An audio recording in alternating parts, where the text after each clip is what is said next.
ஓலி அவர்களின் செயல்பாடு இந்தியாவுக்கு எதிரான நிலைப்பாடாகத்தான் எல்லோரும் கருதினார்கள்.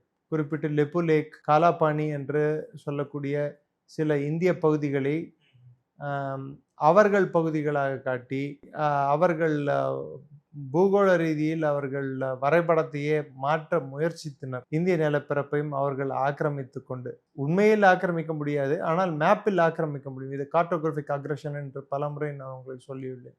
அதில்லாமல் அவர் சைனாவுடன் மிக நட்புடன் இருந்தார். ஆனால் ஓலி இந்தியாவுக்கு முதுகில் குத்தியது, இந்தியாவுக்கு எதிரான அவர் எடுத்த பல்வேறு விஷயங்களை அவர் எடுத்த நிலைப்பாடு, இந்திய அரசுக்கு எதிரான எடுத்த நிலைப்பாடு, இதெல்லாம் கலாச்சார ரீதியாகவும் பொருளாதார ரீதியாகவும் இன்னும் சொல்ல போனால் ஒரு நாட்டின் பாதுகாப்பு ரீதியாகவும் கூட, அதுக்கு நான் என்னென்ற காரணங்கள் நான் சொல்கிறேன். எல்லா விதத்திலையும் இந்தியாவுக்கும் நேபாளுக்கான உறவை மேம்படுத்துவதற்கு பதிலாக அதை பிரச்சனைக்குள்ளாகவும் சர்ச்சையான ஒரு உறவாகவும் மாற்ற முயற்சித்தார் திரு ஓலி. அதுக்கு ஒரு உதாரணம், இந்தியாவில் கூர்கா ரெஜிமெண்ட் என்று இருக்கிறது. அந்த ரெஜிமெண்ட்டுக்கு இந்தியாவில் இருந்து டார்ஜிலிங், குர்கா வசிக்கும் பகுதிகளில் இருந்து குர்காக்கள் இராணுவத்தில் எடுப்பார்கள். இதை தவிர்த்து நேபாளிகளுக்கு இந்திய இராணுவத்தில் சேருவதற்கு அனுமதி உண்டு குர்காக்களுக்கு. அதை அவர் நிறுத்த வேண்டும் என்று முயற்சித்தார்.